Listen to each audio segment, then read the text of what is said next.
Hello friends, ப்ரோக்ராமிங்கில் நீங்கள் professional ஆகணும்னா இந்த டாபிக் ரொம்ப முக்கியம். இன்றைக்கி நம்ம கிளாஸ் அண்ட் ஆப்ஜெக்ட் அப்புறம் ஒரு எக்ஸாம்பிள் பார்ப்போம். கிளாஸ்னால் டெம்ப்ளேட்டாக டிசைன்னு சொல்லுவோம். இதுக்குள்ளே நமக்கு தேவையான வேரியபிள் மெத்தட்லாம் டிஃபைன் பண்ணி வச்சுருப்போம்.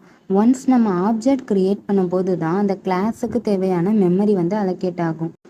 ஒரு டெம்ப்ளேட்டை யூஸ் பண்ணி நம்ம மல்டிபிள் ஆப்ஜெக்டை க்ரியேட் பண்ணலாம். ஒரு ஆப்ஜெக்ட் எப்படி க்ரியேட் பண்ணணும்னா நம்ம கிளாஸ் நேமை கால் பண்ணால் போதும்.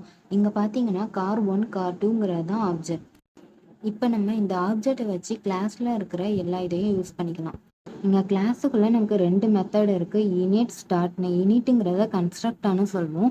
இது ஆப்ஜெக்ட் க்ரியேட் பண்ணும்போது ஆட்டோமேட்டிக்காக ஃபஸ்ட்டு இது தான் கால் ஆகும். நார்மல் மெத்தடை நம்ம அந்த ஆப்ஜெக்டை வச்சு கால் பண்ணுற மாதிரி இருக்கும். இங்கே பார்த்தீங்கன்னா நம்ம அந்த ஆப்ஜெக்ட் வச்சு கார் டாட் ஸ்டார்ட்னு கால் பண்ணுறோம். இங்கே செல்ஃபுங்கிறது நம்ம எந்த ஆப்ஜெக்டை வச்சு கால் பண்ணுறோமோ அதை டினோட் பண்ணுது. இப்போ நான் car1 வச்சு கால் பண்ணுறேன்னா car1ல் இருக்கிற பிராண்டு கலரை இதை யூஸ் பண்ணிக்கும்.